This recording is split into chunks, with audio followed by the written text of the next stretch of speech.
Hi hello everyone welcome back to my YouTube channel Moni Kiran vlogs. ఈ video నా YouTube లో నా ఫస్ట్ ఫుల్ వీడియో ఇది. ఈ రోజు వీడియో వచ్చేసి పాలకొండ కోటదుర్గమ్మ తల్లి గుడి అయితే చూపించబోతున్నా. మీలో ఎంతమందికి ఈ గుడి గురించి తెలుసో కామెంట్ చేయండి. తెలియని వాళ్ళు ఈ టెంపుల్ ఎక్కడ అనుకుంటున్నారా? పార్వతీపురం మన్యం డిస్ట్రిక్ట్ పాలకొండ అండి.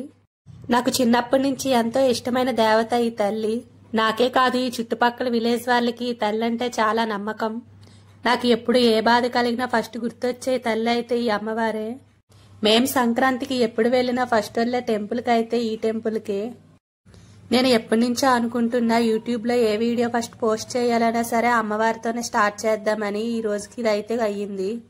ఇదిగో అండి ఈ తల్లినే మా పాలకొండ శ్రీ కోటదుర్గమ్మ తల్లి. లోపల వీడియో అయితే తీయడానికి అయితే ఎలవ్ లేదు, కాకపోతే మాకు తెలియక తీసేసాం. వెంటనే ఆయన చూసి వద్దని చెప్పారు. మేము ఎప్పుడు వెళ్ళినా చేతికి కట్టుకున్న తాళైతే తీసుకుని వెళ్లి అమ్మవారి పాదాల దగ్గర మొక్కించేసి మేమైతే కట్టుకుంటాం. అలా దండం పెట్టుకుని బొట్టు పెట్టుకుని అయితే మేమైతే వచ్చేసాం.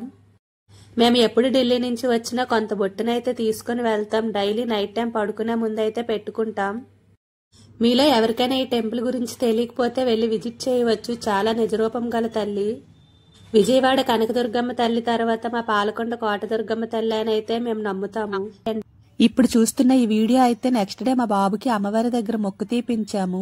అంటే పుట్టుకొప్పు అయితే కాదు, నేను చిన్నప్పుడు మా బాబు కడుపులో ఉన్నప్పుడు అయితే అమ్మవారికి మొక్కుకున్నా బాబు పుడితే ఇలా తల వెంట్రుకలు తీపిస్తానని చెప్పి.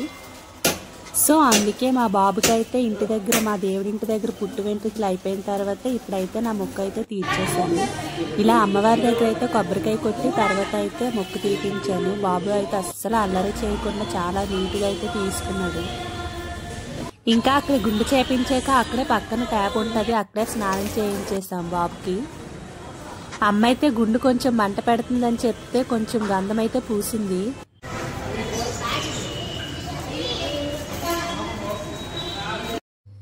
సో ఇది వచ్చేసి గుడి బయట అండి. ఇది కొత్తగా కట్టారు, అద్దాల మండపం అని చెప్పేసి అమ్మవారికి.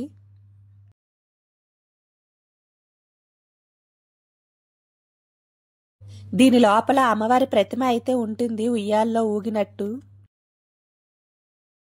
మనం మొదట వెళ్ళగానే గుడికి ఇక్కడే కొబ్బరికాయ కొట్టాలి. ఇక్కడ కొట్టి మొక్కిన తర్వాత లోపలికి అమ్మవారి దగ్గరికి అయితే తీసుకొని వెళ్తారు. అండ్ ఇదొచ్చేసి బయట అమ్మవారికి కుంకుమ పూజలు ఏమైనా జరిగితే ఇక్కడే జరుగుతాయండి. చాలా జనం అయితే వస్తారు. సో ఈ రోజు వీడియో అయితే ఇదేనండి. నా వీడియో కనుక మీకు నచ్చినట్టయితే లైక్ చేయండి, షేర్ చేయండి, కామెంట్ చేయండి, సబ్స్క్రైబ్ చేయడం మాత్రం మర్చిపోకండి. ఓకేనా? Thank you for watching. Bye bye.